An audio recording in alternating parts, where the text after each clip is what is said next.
ஃபீமேல்ஸ்க்கு திரும்ப திரும்ப வர அந்த யூரினரி ட்ராக் இன்ஃபெக்ஷன் வந்து ஒரு பெரிய பிரச்சனையாகவே இருக்கும். ஸோ அதுக்கு என்னென்ன பண்ணலாம் பண்ணக்கூடாது அப்படின்றத ஒரு எவிடன்ஸ் பேஸ்டு அந்த வீடியோவில் நம்ம பார்த்துடலாம். அண்ட் இந்த மாதிரி மெடிக்கல் கான்டென்ட்ஸ்க்கு நம்மளோட QD ஹெல்த் டாக்ஸை ரெகுலராக ஃபாலோ பண்ணிகிட்டே வாங்க. 6 மாதத்துக்கு 2 தடவை இல்லை வருஷத்துக்கு 3 தடவைக்கு மேலே வந்தால் தான் இதை வந்து ரெக்கரண்ட் UTI அப்படின்னே நம்ம சொல்லுவோம்.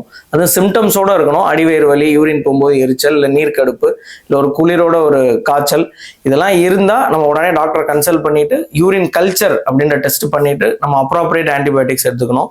நம்மளா போய் மெடிக்கலில் போய் இந்த சிம்டம் வந்திருக்குன்னு சொல்லி நார்ஃப்ளாக்சஸ் இந்த மாதிரி ஆன்டிபயோட்டிக்லாம் எடுத்தோம்னா ஏற்கனவே அந்த கிருமிகள்லாம் இதுக்கு நிறைய ரெசிஸ்டண்டாக இருக்குது. ஸோ திரும்ப திரும்ப இன்ஃபெக்ஷன் வரதுக்கு நிறைய சான்ஸ் இருக்குது. உங்களுக்கு சிம்டம் இருக்காது சம்டைம்ஸ், ஆனால் யூரின் அடிக்கடி பிரச்சனை வருது அப்படின்னு சொல்லிட்டு நம்ம டெஸ்ட் எடுக்கும்போது ஒருவேளை கிருமி இருக்குன்னு வந்துச்சு அப்படின்னா கண்டிப்பா அதுக்கு ஆன்டிபயோட்டிக்ஸே தேவையில்லை. அண்ட் இப்போ நம்ம சொன்னது எல்லாமே வந்து ஸ்ட்ராங் எவிடன்ஸ்ன்னு சொல்லுவாங்க. அதாவது இது நம்ம பண்ணோம் அப்படின்னா கண்டிப்பா ரெக்கரண்ட் UTI நல்லாவே தடுக்கலாம். இது ICMR அண்ட் யூரோப்பியன் கைட்லைன்ஸ்ல சொன்னது. அண்ட் இதுக்கப்புறம் நான் சொல்ல போறது வந்து வீக் எவிடன்ஸ். அதாவது இது பண்றோம் அப்படின்னா கண்டிப்பா இது UTI தடுக்குமான்னு சொல்ல முடியாது, பட் ஆனால் ஹெல்ப் பண்ணும்.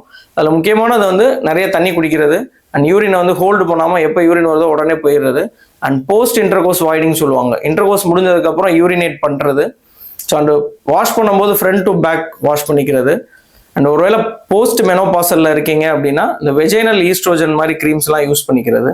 பண்ணியும் வந்து திரும்ப திரும்ப இன்ஃபெக்ஷன் இருக்குது அப்படின்னா வேற டயபெட்டிஸ் இருக்கா, மெனோபாஸை நெருங்கிட்டீங்களா, இல்லை ஸ்டோன்ஸோ இல்லை ஏதாவது வர பாதையில் அப்ஸ்ட்ரக்ஷனோ இல்லை பிளாடரில் வந்து யூரின் ஃபுல்லாக ட்ரெயின் ஆகாமல் இருக்கா, இது எல்லாமே நம்ம ஒரு எவாலுவேஷன் பண்ணணும். தேங்க்யூ.